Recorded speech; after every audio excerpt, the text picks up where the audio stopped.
नमस्कार दोस्तों, कैसे आप लोग? अगर मैं आपको कहूँ कि आप सिर्फ 70 रुपीस देकर निफ्टी नेक्स्ट 50 का सारे कंपनीज को खरीद सकते हैं, तो कैसा रहेगा? तो आप कहेंगे सर आप बेवकूफ है। तो ये बात भी सही भी है कि गलत है। अभी आपको मैं प्रूव करके दिखाऊंगा। क्योंकि देखिए निफ्टी 50 और उसके बाद निफ्टी नेक्स्ट 50, तो ये दोनों में अंतर क्या है? दोनों में अंतर यही है कि निफ्टी के अंदर जितने सारे 50 कंपनी है, उसके बाद निफ्टी के अंदर जो कंपनी अच्छा होने के बाद भी चांसेस उसको नहीं मिला, उसको कहाँ पे मिला? नेक्स्ट 50 में मिला। तो हमेशा देखा जाता है कि निफ्टी 50 का जितना ग्रोथ होता है, उससे ज्यादा ग्रोथ निफ्टी नेक्स्ट 50 में आपको देखने को मिल जाते हैं। क्योंकि यहाँ पे वही कंपनी कोशिश करते हैं जो निफ्टी 50 में पहुंच पाए। देखिए हमेशा एक चीजों को याद रखना कि जब हम लोग बचपन में क्लास में पढ़ते थे, जो क्लास का फर्स्ट बॉय होते थे, फर्स्ट बॉय फर्स्ट गर्ल कुछ भी हो, तो फर्स्ट बॉय और फर्स्ट गर्ल जो होते थे और जो सेकंड और जो थर्ड होते थे, वो फर्स्ट जो है वो हमेशा कोशिश करता था कि वो उस जगह पे बरकरार रखे, मतलब उस जगह पे वो बरकरार रहे। और जो सेकंड बॉय होते हैं वो हमेशा कोशिश करता है नंबर वन जाने के लिए। जो थर्ड है वो हमेशा कोशिश करते हैं नंबर टू नहीं तो नंबर वन जाने के लिए। तो जो पीछे है, जो पीछे कंपनी है, वो हमेशा कोशिश करेंगे कि निफ्टी 50 के अंदर घुसने के लिए।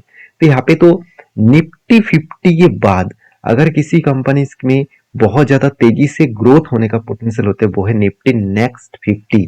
तो निफ्टी नेक्स्ट 50 कंपनी में अगर मैं गूगल में जाकर सर्च करूं, तो इंडेक्स प्राइस जो है वो करीबन 68,000 के आसपास, 68,000 के आसपास।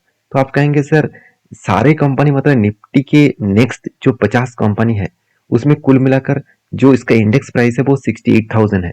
तो आप कहेंगे सर 70 रुपीज में इस कंपनी मिल जाएगा, ऐसे कैसे संभव है? और मैं आपको ये भी बताऊंगा इस 70 रुपीज आप हर मंथ एज ए SIP के तरीके से भी इन्वेस्टमेंट कर सकते हैं। देखिए मेरा कोई रिकमेंडेशन वीडियो नहीं है, मैं आपको ये समझाने का कोशिश कर रहा हूँ कि लोग सोचते हैं कि अगर मुझे निफ्टी 50 निफ्टी नेक्स्ट 50 में काम करना है और वो भी as a long term investment के हिसाब से, तो मैं कैसे करूं? तो चलो आज उसी के बारे में चर्चा करने वाला हूं। सबसे पहले सबसे पहले मैं आपको वही कंपनी दिखा देता हूं जो कंपनी निफ्टी नेक्स्ट 50 को 70 रुपीज के आसपास देखने को मिला। तो करना क्या है, आपको गूगल में जाना है, आपको लिखना है निफ्टी नेक्स्ट 50 ETF। तो ETF मतलब एक्सचेंज ट्रेडेड फंड। तो एक्सचेंज ट्रेडेड फंड जो है उसको कहा जाता है ETF। तो देखिए मैंने निफ्टी नेक्स्ट 50 का जो ETF लिखा तो यहाँ पे देखने को नहीं मिला। तो मुझे करना क्या है, यहाँ पे मुझे लिखना है निफ्टी, यहाँ पे लिखना है जूनियर जूनियर निफ्टी 20। तो जूनियर 20 आप देख सकते हैं, जूनियर 20 जो है उसका प्राइस कितना है 726। तो 726 यहाँ पे देखिए Nippon India ETF Nifty next 50 junior 20। तो यहाँ पे निपॉन कंपनी जो है, जो सबसे पुराना एक म्यूचुअल फंड कंपनी और ETF कंपनी आप बोल सकते हैं। तो उन्होंने क्या किया, एक ETF को लॉन्च किया, वो भी जूनियर 20 नाम करके। और जूनियर 20 का मतलब क्या है, निफ्टी के जो नेक्स्ट 50 कंपनीज है उसकी अंदर ये जूनियर 20 आपको देखने को मिलेगा। तो अगर जूनियर 20 खरीदना चाहते हैं तो आपको 726 रुपीज अभी देना पड़ेगा। तो मैं तो आपको बता रहा था कि 70 रुपीज में मिल जाएगा, तो चलो उसके भी आपको तरीका दिखा देता हूँ। तो उसके लिए आपको सीधा सीधा जाना है कहाँ पे, ICICI ग्रुप के ICICI potential Nifty next 50 ETF। तो ICICI potential Nifty next 50 ETF जो 70 रुपीज में आपको निफ्टी के नेक्स्ट 50 कंपनी के सारे कंपनीज को 70 रुपीज में आपको दे देंगे। तो यहाँ पे आप कहेंगे सर क्या निफ्टी नेक्स्ट 50 ग्रोथ करेगा, क्या यहाँ पे भी ग्रोथ होगा? बिल्कुल सेम टू सेम ग्रोथ होगा।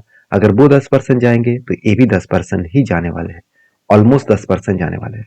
तो ये कंपनी हाल ही में लिस्टिंग हुआ। अगर इसका मैं all time life time chart देखूं तो निफ्टी जो नेक्स्ट ETF फंड है, तो ICICI पोटेंशियल का, वो स्टार्टिंग हुआ था कब, 2023 के दिसंबर मंथ में। और तब इसका प्राइस था 55 रुपीज के आसपास और आज ये 70 रुपीज के आसपास चल रहा है। चलो इस ETF के डिटेल्स में चर्चा कर लेते हैं। सबसे पहली बात, इस ETF का जो टोटल फंड देख रिटर्न है वो एक साल में 43% का रिटर्न दिया, और 3 साल में 16%, 5 साल में 19% और लाइफ टाइम में 14%। देखिए हम लोग निफ्टी 50 में क्या करते हैं, 12% रिटर्न पाने के लिए यहाँ पे हमेशा सोचते हैं, और उसी जगह पे निफ्टी नेक्स्ट 50 ने क्या किया, 14% तक एवरेजली सालाना रिटर्न दिया लास्ट 10 ईयर्स में। तो कैटेगरी वाइज कंपनी बहुत शानदार जगह पे परफॉर्मेंस कर रहा है। अभी इस कंपनी का टोटल एसेट मैनेजमेंट क्या है, 926। तो आप कहेंगे सर जूनियर बीस है, जूनियर बीस मतलब निपुण का जूनियर बीस जिसका 730 रुपीज के आसपास चल रहा है। तो उस कंपनी का अगर एयूम, एयूम का मतलब होता है एसेट अंडर मैनेजमेंट। तो एसेट अंडर मैनेजमेंट देखेंगे तो 5,600 करोड़ का टोटल एसेट मैनेज कर रहा है।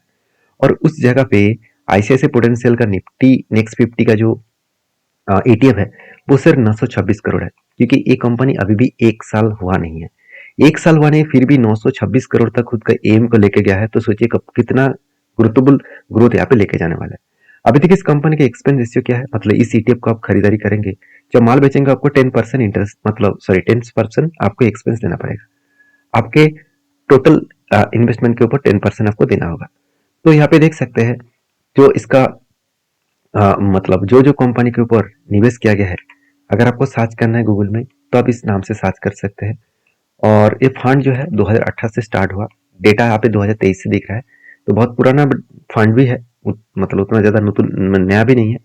और यहाँ पे देख सकते हैं निफ्टी नेक्स्ट 50 में कौन सा कंपनी है, जैसे हिंदुस्तान एरोनॉटिक्स लिमिटेड, वेदांता है, डेविस लैब, टाटा पावर, साथ ही साथ इंटर ग्लोबल एविएशन मतलब Indigo, power finance corporation, RES, REC, साथ ही साथ सीमेंस। इस तरीके से लंबा सा लिस्ट आपको मिल जाएगा, जो 50 कंपनी का लिस्ट आपको मिल जाएगा। डीएलएफ हो गया, समर्थन मदरसन इंटरनेशनल हो गया, एलटी हो गया। तो इस तरीके से इंडियन ऑयल, गेल, इन्फो एज, तो इस तरीके से लंबा सा लिस्ट आपको मिल जाएगा जो निफ्टी नेक्स्ट 50 अंडर कंपनी का अंदर है। तो अभी चलो कंपनी के ऊपर तो डिटेल्स देख चुका हूँ, और मैं पहले ही बोल चुका हूँ कि 70 रुपीज में आपको निफ्टी नेक्स्ट 50 का सारे कंपनीज मिल जाएगा।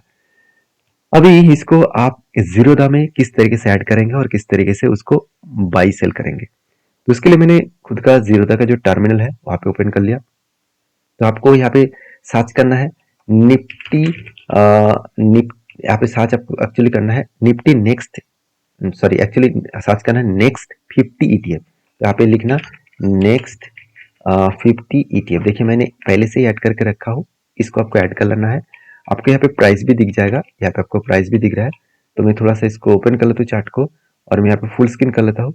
तो फुल स्क्रीन करने के बाद आपको देखिए यहाँ पे जाना है चार्ट में, और यहाँ पे आपको देखिए अभी जब मैं वीडियो बना रहा था मार्केट तो बंद है, इसलिए शायद ये डेटा आपको नहीं दिखेगा। तो बाइंग के ऊपर क्लिक करना, तो आपको सीधा सीधा इस ईटीएफ को बाई करना है, तो आपको बाइंग में जाना है। उसके बाद आपको रेगुलर में जाना है। रेगुलर में जाने के बाद आपको इंट्राडे में ऑन नहीं करना है, आपको लॉन्ग टर्म करना है। क्योंकि आप एज ए इन्वेस्टमेंट कर रहे हैं तो आपको लॉन्ग टर्म सीएनसी के ऊपर चूज करना है। तो उसके बाद आपको आप जितने क्वांटिटी चाहते हैं क्वांटिटी डालिए, उसके बाद यहाँ पे मार्जिन डालिए, उसके बाद यहाँ पे इसको बाई के ऊपर आप क्लिक कर सकते हैं। देखिए मैं आपको यहाँ पे कोई बाई सेल का रिकमेंडेशन नहीं कर रहा हूँ। आप अगर सोचेंगे कि इस ईटीएफ से मुझे कितना फायदा मिलेगा, तो चलो एक बार वो फायदा भी आपको दिखा देता है। मान के चलिए इस ईटीएफ ने अपने 500 रुपये से स्टार्ट किया, तो 500 रुपये मैंने मंथली दिया, और ड्यूरेशन रखा मैंने 20 साल तक, क्योंकि आप कम एज से आप स्टार्ट करेंगे तो 20 साल तक आप रख सकते हैं। तो इसका एवरेज रिटर्न कितना मिला, 14% के आसपास। एक्सपेंस रेशियो है 0.10 के आसपास, और मैं एडवांस में हर साल में 10% का इंक्रीज करते जाऊंगा खुद के इन्वेस्टमेंट। मतलब आज इस बार 500 रुपीज है, 10% बढ़ा दूंगा तो नेक्स्ट ईयर में 550 रुपीज हर मंथ मुझे देना होगा। तो उसके बाद मैं कैलकुलेट नाउ के ऊपर क्लिक करूंगा, तो ऑटोमेटिकली आपको कैलकुलेट करके दिखा देगा कि आपका जो 20 साल के बाद आपका टोटल इन्वेस्टमेंट होगा 3,40,000, और आपका एक्सपेंस देना खर्चा देना होगा 13,900, मतलब ऑलमोस्ट 14,000, और आपको मिलेगा करीबन 12,26,000। तो यही होता है पावर छोटे इन्वेस्टमेंट का।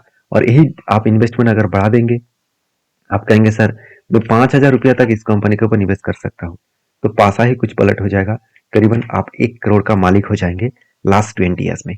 तो यही होते हैं खासियत, यही होते हैं ब्यूटी ऑफ इन्वेस्टमेंट का। तो आप इन्वेस्टमेंट का जर्नी को समझिए, चीजों को समझकर काम करिए। तो बाकी देखिए ये मेरा कोई रिकमेंडेशन वीडियो नहीं था, मेरा काम था आपको सारी चीजों को समझाना सिखाना। आपका काम है उसको वेरीफाई करके काम करना। मैं कोई सेवी रजिस्टर पर्सन नहीं हूँ, तो इसलिए प्लीज आपके एडवाइजर के साथ बातचीत करके काम करें। मिलते नेक्स्ट वीडियो में, तब तक के लिए धन्यवाद।